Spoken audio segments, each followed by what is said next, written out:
มาสัมพุทธัสสะนะโมตัสสะภะคะวะโตอะระหะโตสัมมาสัมพุทธัสสะนะโมตัสสะภะคะวะโตอะระหะโตสัมมาสัมพุทธัสสะขอนอบน้อมแด่พระผู้มีพระภาคเจ้าผู้ไกลจากกิเลสตรัสรู้ชอบได้โดยพระองค์เองแม้ปรินิพพานนานแล้วพระองค์นั้นขอนอบน้อมแด่พระธรรมคำสั่งสอนของพระผู้มีพระภาคเจ้า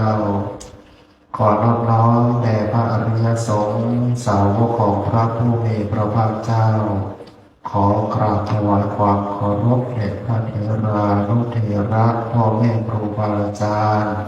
กราบนมัสการเพื่อนสหธรรมิกพระภิกษุทุกรูปทุกองค์ด้วยความเคารพอย่างสูงก็ขอสวัสดีเจริญธรรมยามเด็กว่ากันเอาเงินลงตั้งใจฟังก็ตามเวลาเป็นหลักได้ซ้ำได้แต่ซ้ำนั้น5 ทุ่ม 25 นาทีโดยประมาณผมว่าพอเทียมว่าก็เคินขึ้นอยู่เมื่อนี้ก็เป็นวันครบรอบละสังขารของหลวงปู่พ่อเนาะหลวงปู่ซะหลวงพ่ออะไรหลวงปู่ท่านอาจารย์เป็นหลวงปู่ทองปัสสุโตมรณภาพละสังขารปีไหนปี2539ปีแรก2569 30 ปีอาจารย์ก็เป็นรุ่นหลานสักบอเคยเห็นมันเป็นแต่ในรูปได้ยินทางพอทางลองสู่ฟังไปแต่สมัยจำพรรษาก็เกินตรวจทำบังผิดเป็นเคยมาพักเคยมาปฏิบัตินำหลวงปู่หลวงพ่อมาตั้งแต่หลวงพ่อกับครูอันพรรษาแหลกคนวัดอาจารย์สุภิตในบวชใหม่ๆนอนก็รออยู่ร้านสลัดนะเป็นไข่แล้วเป็นคนตัวจากในยิ่งเป็นหลอกสู่หม้อยังเกาะหม้อกล้วยโอ้พ่อคู่หม้อกล้วยประธานคนชื่อได้เคยไปอยู่นั่ง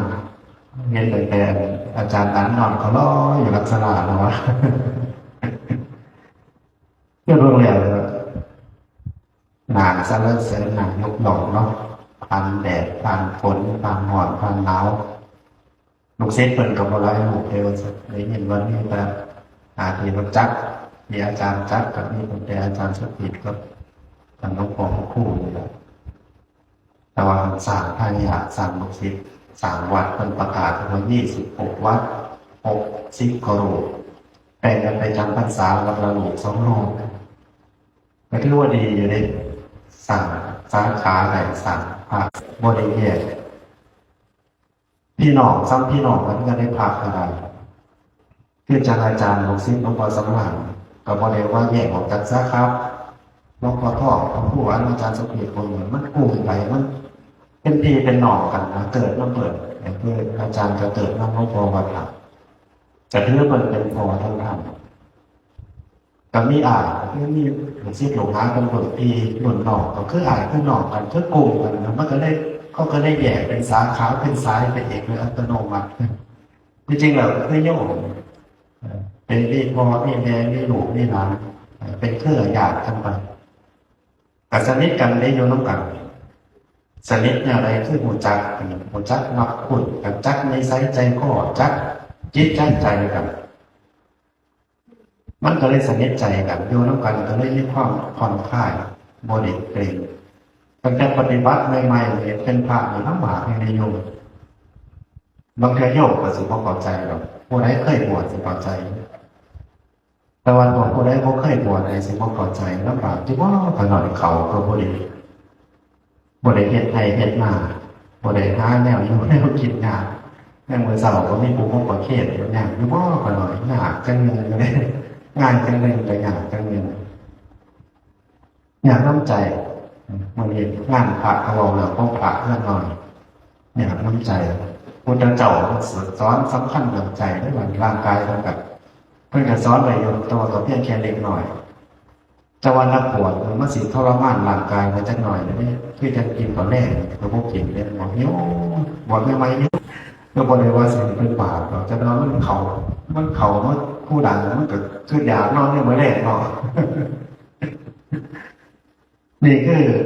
เพิ่นบอกคอยให้ความสำคัญทั้งกายเลยเพิ่นให้ความสำคัญทั้งใจฝึกจิตฝึกใจนักบวชเพื่ออย่างเพื่อว่าเป็นผู้นำเป็นนักบวชเป็นผู้นำเลยถ้าจิตใจอ่อนแอจิตใจไม่มีพลังก็เป็นผู้นำผู้ใดผู้นำทั้งจิตวิญญาณเป็นผู้นำทั้งจิตวิญญาณเป็นผู้นำทั้งจิตใจใจเป็นใหญ่ใจเป็นประธานการฝึกจิตฝึกใจเนี่ยเป็นเรื่องสำคัญจะว่าสังเกตมันนั่งปวดคือโบพีเขียวคือโบกี้อาจารย์ใส่สมัยปวดไหมพุทธเจ้าท่านสอนผิดโบว่าหิวไปนี่คือโบให้กินวะกินเข่าก็แทนทีมันสิอิ่มน้ำสำราญสบายกินอิ่มแล้วก็ไปมันสบายนะมีความสุขระบาดเมื่อเขากินเขาแน่เดียวมีความสุขมีความสบายใจโอ้ยเข้าเราไม่เฮี้ยงโย่ต่อคิวก็ต่อมันกินได้ทั้งแต่หนักเป็นคือหานว่าฝึกจิตฝึกใจ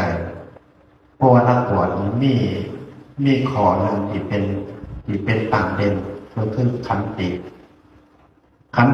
เป็นอาภรณ์เป็นเครื่องประดับของนักบวชถ้านักบวชขาดขันติจะไปบรอดเพื่อต้องฝึกหัดความอดทนทั้งจิตทั้งใจบ่เห็นน้ำร่างกายบางคนก็สังสารญาณเกิดมาต้องมีครูผัวตัวเมียเกิดมาต้องใส่ชีวิตไปตามที่ร่างกายทั้งสองกายแล้วเราประวัติพวกนี้เมียก็บ่เอาเกิดมาแล้วคนมันก็มีประเด็นหนอกมีกิเลสตัณหาราคะความอยากคือการต้องโยกแล้วโบตานกับโยกเลยอยากโลภโยกอยากรวยพระกับใจพ้นเหมือนกันแต่อยากรวยเหมือนกันเลยอยากนี่อยากได้อยากเป็นเห็นคนงามๆผู้ชายพอออกมาบวชตั้งแต่หน่อยมั่วพอหน่อยก็สร้างแล้วมันมีกิเลสอยู่เห็นลูกสวยๆมันก็มักปึ๊บแล้วว่ามักที่จะเป็นสิบอยมันว่าโอ้แต่สำรวมอินทรีย์มันบอกสำรวมตาสำรวมหูสำรวมจมูกสำรวมลิ้นสำรวมกายสำรวมใจโอ้บ่แม่นว่าสิแล้วก็เดี๋ยวได้ปานซ้ำแต่ว่านักบวชเนี่ยเพิ่นเข้าลงนับถือกันตามอายุพรรษาเพราะว่าเพิ่นฮู้ว่ามันผ่านอารมณ์กิเลสเดี๋ยวมันกระทบเพียรให้จิตใจเฮากระเพื่อมหลายแห่งแต่ละปีแต่ละเดือนนี่ย่างออกวัดอยู่เนี่ยย่างออกวัดทำไปกี่มันเกิดกวงเนาะไปแก่ไหนมันกับบ่เศร้าไปแก่ไหนมันกับบ่เศร้ามันแห้งหอดย่ำหอดน่ะแห้งทรมานแห้งไปมองได้ก็มีตั้งแต่แม่งขี้หนักตัวบักใหญ่หนึ่งตอมหูตอมตาใจมันก็ก้วนก็ว่ายอยู่แล้วใจมันก็ห่อนอยู่แล้วไปมองได้ก็บ่เย็นโอ้ยกูคือตกคืออยากเอาไปซะบ่มันคือโยถูกโยอยากเลยโยก็โยอยากก็โยอยากข้องบัดป่าเป็นฝึกเนาะอยากล่ำอยากรวยอยากมีอยากเป็นอยากคือโยมแล้วอยากคู่แนวเนี่ยอยากมีขอบมีขั้วอยากคู่แนวเห็นอันใดอยากอันนั้นแล้ว นี่แล้วตัวนี้แล้วตัวมันฝึกผ่านเวลาแต่ละมื้อแต่ละเดือนแต่ละปีปีหนึ่ง2 ปี3 ปี4 ปี5 ปีเจ้าว่า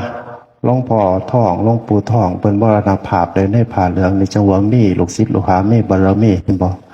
ผ่านมา30 ปีหลวงพ่อปกโคเพิ่นก็พาจัดปฏิบัติธรรมระลึกถึงกูปี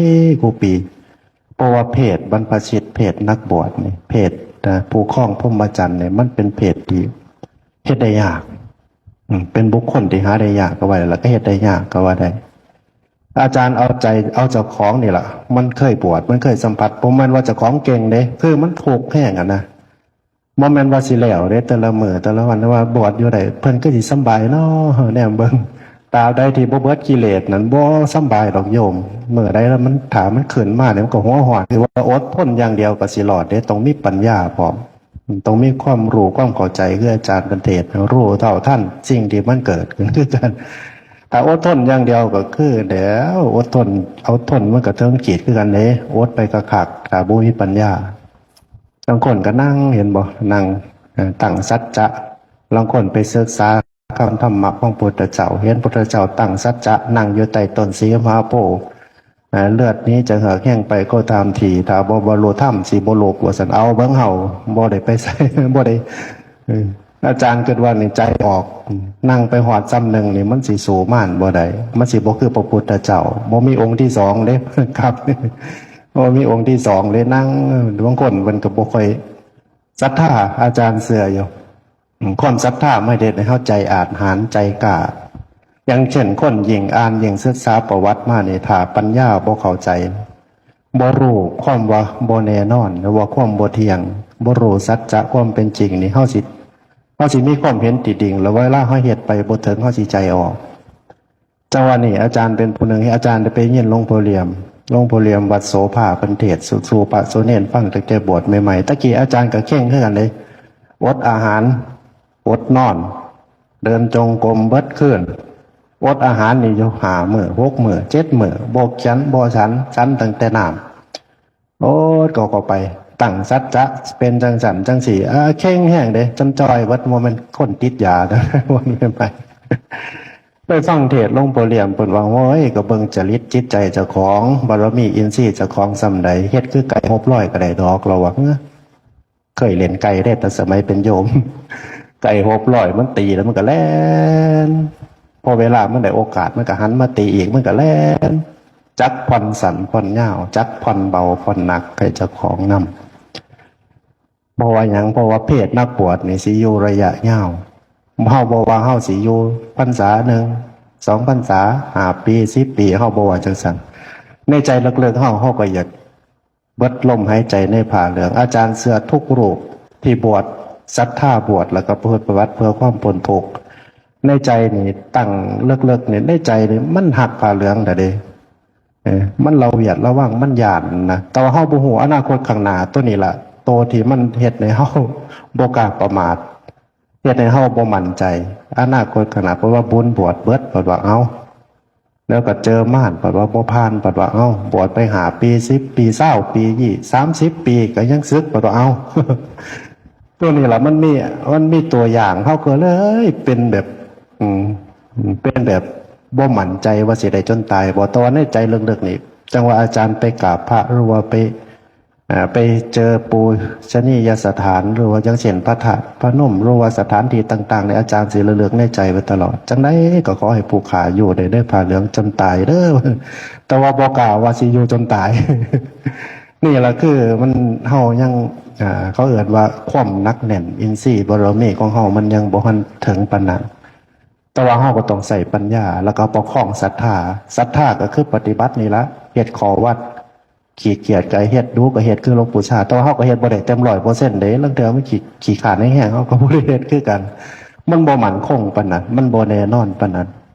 แต่ว่าการสร้างสมบารมีนี่ญาติโยมต้องรู้จักทานบารมีท่านทำการอย่างเช่นโยมเนี่ยอาจารย์สารเสริญสะทานมานั่งฟังเทศน์ฟังธรรมมาวัดมาว่าทุกผู้ทุกคนนี่อาจารย์เกิดว่าอยากได้บุญอยากให้ทานให้แล้วมีความสุขให้แล้วสบายใจชีที่มีบ่มี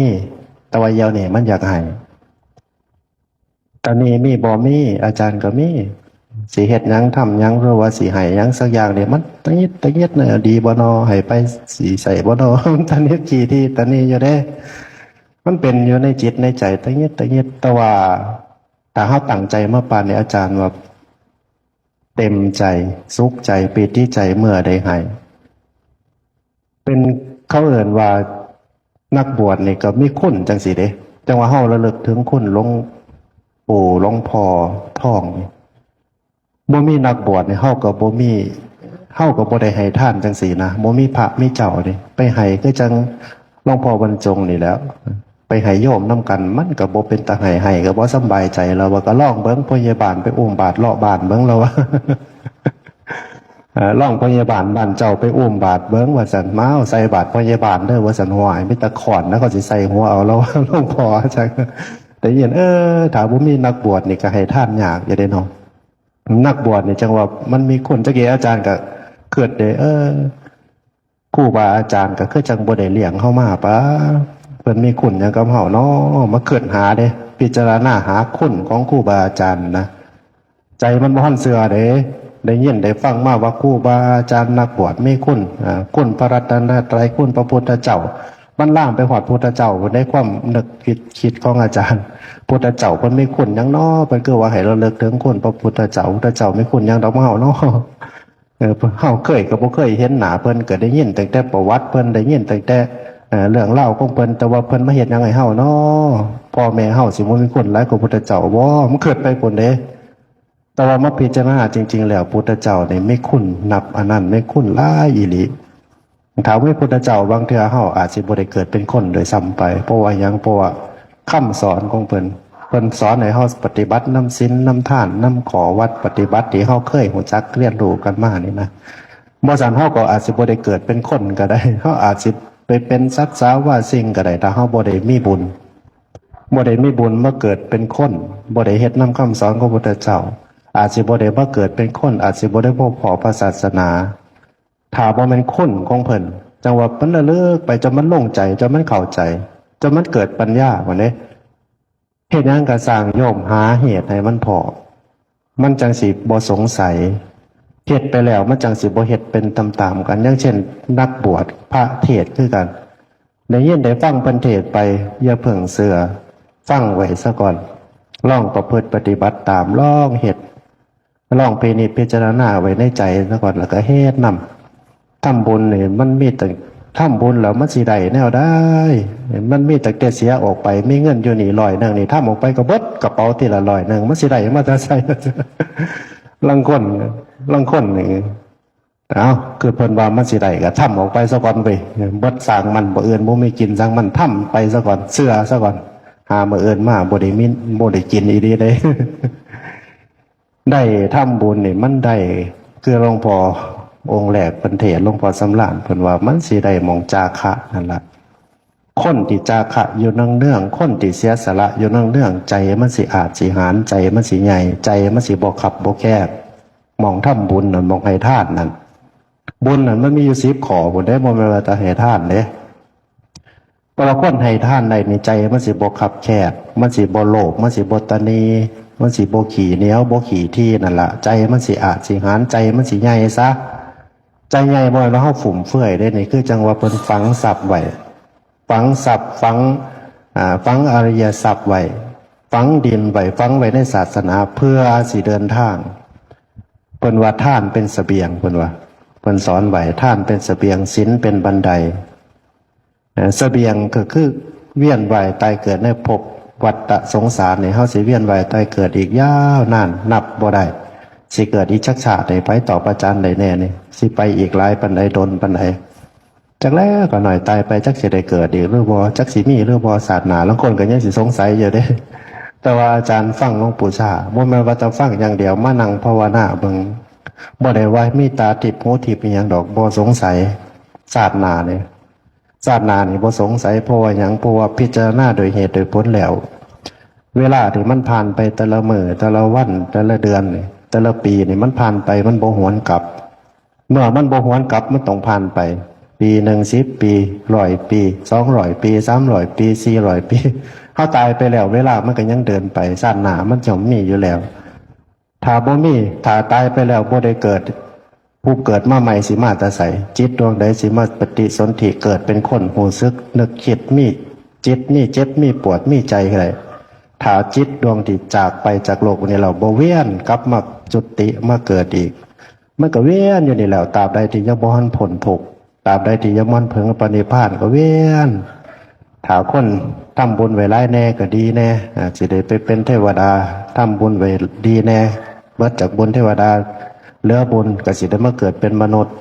แต่ว่าถ้าคนโชคลายแน่บ่เชื่อบาปเชื่อกรรมทำตั้งแต่บาปตะกรรมสั่งน้ำหนักแล้วอาจจะได้ตกทุกขติเกิดเป็นสัตว์เดรัจฉานเป็นเปรตเป็นอสุรกายสัตว์นรกสัตว์เดรัจฉานไปตามกรรมไปตามบุญตามบาปที่ได้เฮ็ดไว้เชื่อ100%หลวงปู่ชาเพิ่นว่าบ่ต้องไปออกไกลปานนั้นดอกมื้ออื่นมีชาติหน้าก็มีเพิ่นว่าฟังจำนี้ก็คลิกก็ได้ฟังจังได๋ก็เข้ากระจายแล้วเกิดปัญญาได้ญาติโยมมื้ออื่นมันยังมีพาไปได้บ่ไปบ่ได้มื้อต้องผ่านการผ่านเวลาซะก่อนต้องผ่านนาทีผ่านชั่วโมงผ่านเวลาไปซะก่อนจังสิฮอดมื้ออื่นชาติหน้าคือกันต้องผ่านเดือนผ่านปีไปหลายๆปี100ปี200ปีซะก่อนบ่มีหูทิพตาทิพบ่ได้มีญาณมีคุณวิเศษอิหยังดอกพระก็ได้แต่ว่าก็เชื่อถ้าบ่เชื่อบ่บวชอยู่ปานนี้ดอกถ้าบ่เชื่อบ่ประพฤติปฏิบัตินำศีลนำธรรมโอ้เดี๋ยวมันก็อยากเฮ็ดน้ำใจคือญาติคือโยมทั่วไปอาจารย์ก็เคยเป็นโยมมันเหล่ามวนแล้วซะแต่แท้ตั้งแต่เป็นหนุ่มเป็นสาวฉันได้ยินเสียงหมอปีหมอลำในจิตใจมันฮึกเหิมเองมันเด้ตั้งแต่สมัย20ต้นๆโอ้ยบ่ว่าแต่20แล้วคู่มื้อนี่30 40มันยังปิ้วปิ้วใบเศร้าเพิ่นแจกค้างเครื่องแซวม่วนอยู่เด้เห็นแล้วก็ยังคิดอยู่ม่วนของเขาอยู่เด้แต่ว่าก็ต้องโอ้ดเอาเพราะว่าหยังเพราะว่าเสื้อบุญเสื้อบาปเสื้อศาสนามีสัตว์ต่อไปมีเสื้อพระสวรรค์เสื้อพระนิพพานย่านหลายย่านหยังย่านทุกข์ย่านตกนรกเพราะว่าหยังเขาว่านรกมันห่อนเขาว่าไฟนรกมันห่อนน้ำหม้อน้ำห่อนในนรกมันห่อนเขาว่าตั้งแต่บ่มีพัดลมเลยยังพอตายแล้วตกนรกเนี่ยโอ้ยตายแล้วบ่แม่นแนวได้ปานใดตั้งแต่มันนอนห่อนแห้งๆนี่บ่ได้เปิดพัดลมใส่นี่ก็นอนบ่แล้วพลิกสายพลิกขวาเหงื่อแตกเหงื่อแตนเอาแล้วบ่ได้ไข้เขาบางคนก็ห่อนแห้งจนนั้นคือจังมันสิตายบ่เป็นแต่อยู่นะปัดไฟนรกสิซ้ำใดเนาะตั้งแต่ไฟล้นมือล้นแขนเฮาซื่อๆนี่เฮาก็ยังปวดแสบปวดห่อนเพราะแห้งสิไปหาแพทย์หาหมอไปหาโรงพยาบาลรักษาให้ข่อยแน่ไฟใหม่ข่อยปัดไฟนรกว่ามันสิซ้ำใดมันห่อนซ้ำไฟก่อนก็ไฟเฮานี่หลายเท่าเพิ่นว่าบัดหิวบัดนี้ตั้งแต่หิวตั้งแต่ยามมื้อแรกนี่ก็บ่แห้งนะบัดหาไปเป็นเปรตจังได๋หิวอยู่เป็นศาสตร์จังได๋บ่ได้กินก็บ่อิ่มปากท้องหูเข้มนี่เพิ่นว่าโอ้ยจะแม่นย้านหลายย้านบาปย้านมันตกนรกย้านมันตกไปทุกขติมันสิบ่มีโอกาสเมื่อตกปั๊บบ่มีโอกาสเด้โอ้ยข่อยบ่ฮู้ว่านรกมีข่อยบ่ฮู้ว่าศาสนามีให้โอกาสข่อยแน่ข่อยกลับไปแก้ตัวแน่บ่ได้เด้ต้องรับซะก่อนต้องใส่กรรมซะก่อนจักดลจักษาซ้ำได้แล้วอาจารย์ก็ตามเหตุตามปัจจัยตามที่เฮาได้เฮ็ดได้สร้างไว้ตามการตามเวลาคือกันนั่นแหละแม่นบ่ก็หน่อยนรกมันยาวนานบ่9ล้านปีซ้ำมื้อนึงของซ้ำ9ล้านปีของโลกเฮาซ้ำมื้อนึงของนรกขี้ดีบ่มันสิโดนปานนั้นบ่ก็คิดเอาซ้ำสัตว์ตัวแดงแม่ตัวน้อยนั่นหมดยุ่งอันมีเวลา7มื้อเขานั้นชีวิตหนึ่งเขาได้นั่นอายุไขเขา7มื้อนี่ดนของเขาได้นั่นตั้งแต่มื้อเกิดจนฮอดมื้อตายนี่เขาก็เอาว่าสั่นคือกันได้หาอยู่หากินเลี้ยงปากเลี้ยงท้องกินเลือดคน3สิตาย7มื้อเพิ่นว่าปัดเฮาเป็นมนุษย์เฮาแนมโอ้ย7มื้อ9เดือนตดมันเศร้าเหม็นอยู่9เดือนฮอด7มื้อล่ะเห็นบ่ช่องระหว่างสติปัญญาช่องระหว่างของคนมันบ่ซ้ำกันจังว่าให้เฮาย่านไว้ให้เฮาบำเพ็ญไว้บ่เวลาสิเฮ็ดได้ 100% ดอกยามเพิ่นมีบุญมีศีลนี่ก็เฮ็ดบ่แม่นว่าสิเอาธรรมะมาไว้แต่ในวัดบ่แม่นว่าสิเอาบุญมาไว้แต่ในวัดเด้ออย่าโยมเด้อเอากลับไปเฮือนนำการประพฤติปฏิบัติอย่าสิไปแยกบุญแยกอย่าสิไปแยกธรรมกับแยกโลกให้เอาธรรมะนั้นไปใส่ในชีวิตทั้งโลกให้มันได้หลายๆให้เอาคำว่าบุญให้เอาคำว่ากิริยาท่าทางของการเป็นบุญให้เอาจิตเอาใจที่เป็นบุญนั้นไปใส่ในชีวิตทั้งโลกให้มันหลายๆเพราะว่าเฮาใส่ชีวิตอยู่ทั้งโลกทั้งบ้านทั้งเฮือนทั้งสังคมนั้นเป็นหลักเฮาสิมาเอาตะบุญอยู่ตะวัดนี่เฮาสิขาดทุนเด้มาวัดก็มานั่งสมาธิตึงคือมาให้ทานอาจารย์บริจาค100บริจาค1,000บริจาค10,000แต่ว่าเมื่อบ้านน่ะก็ไปโกรธไปโลภไปอิจฉาริษยาไปเว้าเพิ่นนินทาสำหรับเพื่อเจอกันตัวนั้นก็บ่ขาดทุนได้ญาติโยมเอาธรรมะเอาศีลเอาธรรมเอาคำสอนของพระพุทธเจ้าพ่อแม่ครูบาอาจารย์ป้าเฮ็ดนำ สังคมน้ำบาทน้ำสามีภรรยาน้ำโลกน้ำเต่าน้ำโมน้ำฟูงน้ำหยังเอาไปปฏิบัติให้มันได้อย่าไปแยกธรรมกับโลกให้มันกลมเกินไปน้ำกันนำธรรมะไปใส่กับโลกนำขอปฏิบัติทั้งศีลทั้งธรรมไปใส่กับบ้านกับเฮือนเฮาเคยได้ยินคำว่าเฮ็ดบ้านให้เป็นวัดบ่เคยได้ยินเฮาเฮ็ดจิตเฮ็ดใจไปน้ำเฮาเอาวัดไปน้ำโตน้ำตนเฮาไปเลยเฮาสิมีความเฮาสิได้รับผลของพระศาสนาเฮาสิรับผลของธรรมะบ่แม่นว่าเฮาออกจากวัดเฮาสิว่างศีลเด้ล่าศีลน่ะเด้อกะน้อยว่างนั่นล่ะไปเฮือนน่ะบ่แม่นหยังยักษ์ที่นี่ออกไปเฮือนน่ะบ่แม่นเปรตอสุรกายออกไปเฮือนน่ะบ่แม่น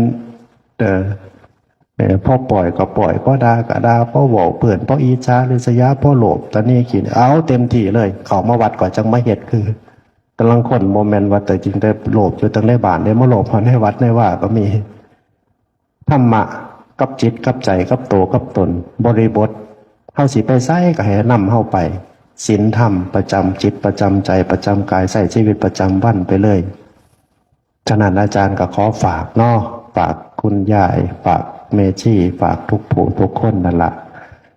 ให้ประพฤติปฏิบัติทานก็ดีศีลก็ดีภาวนาก็ดีติดกายติดใจไปทุกหม่องทุกบอนมาวัดก็เป็นหน้าที่ของชาวพุทธ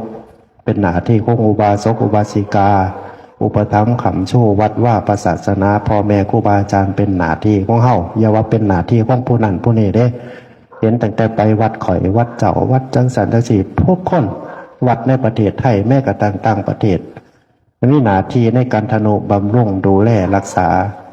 พระนี่ก็เป็นศาสนาบุคคลวัดศาลานี่ก็เป็นศาสนาวัตถุเป็นหน้าที่ของชาวพุทธทุกคนต้องบำรุงต้องดูแลฉะนั้นก็ขอฝากทุกท่านทุกคนไว้เนาะอาจารย์ก็เห็นว่าพ่อเวลาให้องค์ใหม่เพิ่นขึ้นต่อไปให้ลูกศิษย์เพิ่นอาจารย์ก็ยังฟังอยู่ว่าพระครูอันเพิ่นก็พยายามคับให้ลูกศิษย์เพิ่นขึ้นให้ธรรมะจะเอาวัดวัดนั้นวัดนี้ สิไปอาศัยแตะผู้อื่นไรก็บ่ได้เด้ให้ลูกศิษย์ในสาขาเพิ่นได้ขึ้นฝึกหัดเทศน์ฝึกหัดธรรมแต่หลวงแต่ละองค์สุดท้ายเขาอ้างเอาคุณพระรัตนตรัยคุณพระพุทธคุณพระธรรมคุณพระสงฆ์คุณงามความดีที่ญาติโยมได้กระทำบำเพ็ญไว้ดีแล้วในอดีตชาติก็ดีในปัจจุบันชาติก็ดีมาเป็นตบะมาเป็นเดชะขจัดปัดเป่าทุกโศกโรคภัยทั้งหลายทั้งปวงให้หายไปขอความสุขสวัสดีพิพัฒน์รัตนมงคลสมบูรณ์พ้นขอความปรารถนาสิ่งหนึ่งประการใดและความปรารถนานั้นเป็นไปโดยศีลประกอบโดยธรรมก็ขอความปรารถนาของญาติโยมจงสำเร็จจงสำเร็จจงสำเร็จทุกท่านทุกประการเถิดสาธุ